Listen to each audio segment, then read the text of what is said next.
Hello दोस्तों, नमस्ते। मैं प्रेम बदार ऑफिशियल में आप लोगों का स्वागत करती हूँ। कैसे हैं आप लोग? आशा स्वस्थ मस्त होंगे। और मैं आज आप लोगों के सामने बहुत ही सुंदर, बहुत ही प्यारा गाना सुनाने जा रही हूँ, जो नाच गीत है। सुनिएगा, अच्छा लगे तो लाइक शेयर करिएगा, और चैनल पे नए हो तो सब्सक्राइब कर लीजिएगा, और प्यारा प्यारा कमेंट करके ज़रूर बताइएगा कि हमारा गाना आप लोगों को कैसा लगा और आप लोग हमें कहाँ से सुन रहे हैं। तो कमेंट जरूर करिएगा दोस्तों। धन्यवाद।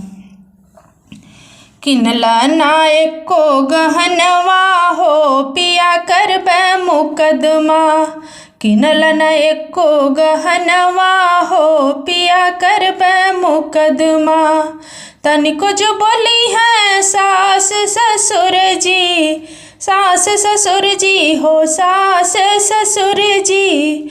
तनिको जो बोली है सास ससुर जी, मानब ना उनकर कहनवा हो, पिया करबै मुकदमा। मानब ना उनकर कहनवा हो, पिया करबै मुकदमा। किनला ना एको गहनवा हो, पिया करबै मुकदमा। किनला ना एको गहनवा हो, पिया करबै मुकदमा। तनिको जो बोली है जेठ जेठानी, तनिको जो बोली है देवर देवरानी, जेठ जेठानी देवर देवरानी। तनिको जो बोली है जेठ जेठानी, कही के बाटब अंगनवा हो, पिया करबै मुकदमा। कही के बाटब अंगनवा हो, पिया करबै मुकदमा। किनला ना एको गहनवा हो, पिया करबै मुकदमा। किनला ना एको गहनवा हो, पिया करबै मुकदमा। तनिको जो बोली है ननद ननदोई, तनिको जो बोली है ननद ननदोई, ननद ननदोई, ननद ननदोई।